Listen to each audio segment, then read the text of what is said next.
41岁女星陈佩琪出道10余年，演过《甘味人生》《世间情》《金家豪媳妇》等本土剧，因为经常接演强势角色，还被封为台湾夏茶谋之光。先前陈佩琪曾透露自己拍完《金家豪媳妇》要安排子宫肌瘤手术，才会再加入《炮仔生》拍摄。不过她迟迟未在该剧中现身，引起粉丝关注。今天11日凌晨，陈佩琪在脸书上亲自宣布，要给自己画上一个休止符。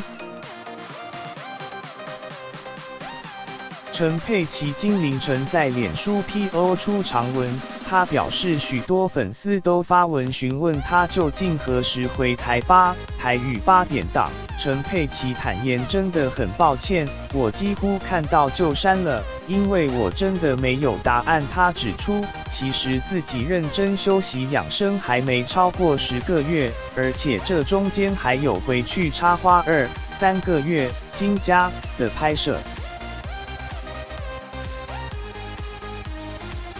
回忆起出道11、12年来，陈佩琪说自己几乎不曾好好休息，总是拼命工作，赚来的钱不敢说都是给了别人，付出在动保。但最近这10个月，我认为这是第一次我为自己心态健全，真正好好的活着。过去的我身心灵的败坏程度真的不为外人所知。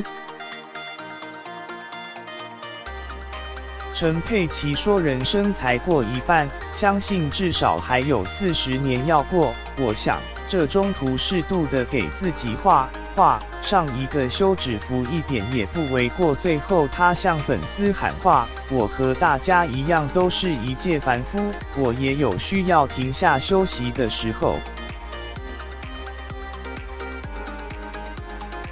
而且大家的着急只是徒增自己的困扰，可其实我无能为力，也给不了回应。陈佩琪说，现在的她平静过，享受当下，希望能借由一些不同的戏剧类型，有更专业的学习和长进。她也强调自己一定会再回到戏剧圈，只是拍什么戏、做什么事，一切都有上天和公司为她做最好的安排。